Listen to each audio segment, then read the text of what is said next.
So little time. What's up?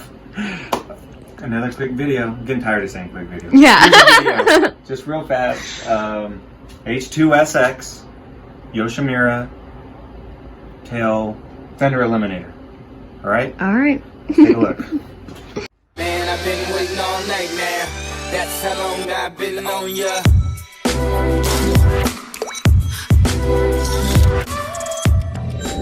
All right, that's what it looked like. A handful of things on it. You know, there's a lot of different type of Fender Eliminators out there. Yoshimura, obviously, the very popular, reputable brand. You know, I guess one thing, it does stick out a little further. Other Fender Eliminators I look at, I do like it when it's underneath the tail and it's tighter to the bike. But that being said, I mean, it's solid all the way through.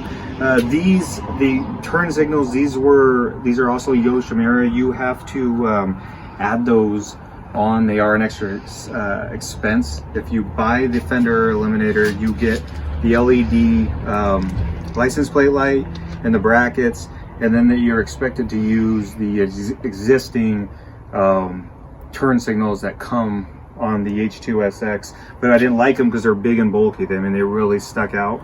That's just my own personal preference. So they're not cheap if you want to add the turn signals. I believe you're looking at, God, it was a while ago. I want to say maybe $125 for both of them.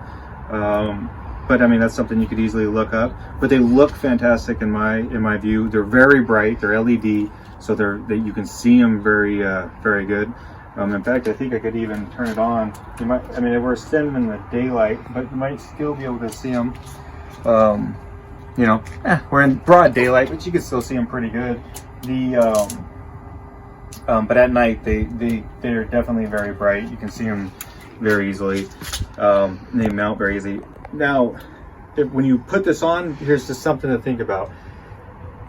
If you're putting this on your bike yourself, it is easy and it's not easy.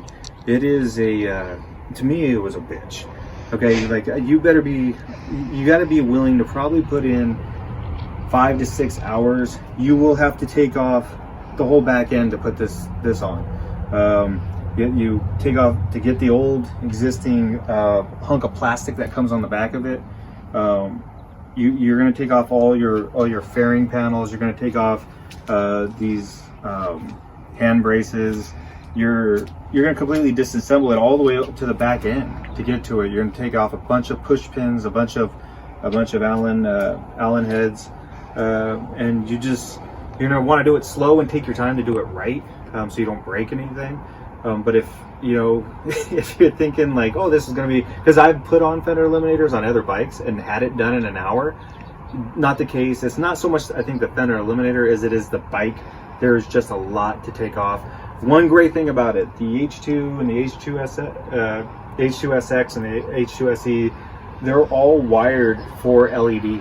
So once you get in there and you take off the existing hunk of plastic I just cut the cables from inside the old turn signals and then wired these through that. And then you have those connection hubs, which is brilliant because you can just plug them, the connection hubs in here. You just plug those into this and you just wire these to the old wires. And I know that's probably a brutal way of explaining it. When you get into it, you would see what I'm talking about. And it makes it so easy. They just plug right in and it just goes. Yeah, so it's not a whole lot of like soldering wires and stuff together. It's just literally soldering one set instead of multiple different sets to try to integrate LED lights into a bike that's not set up for it. So that being said, I like it.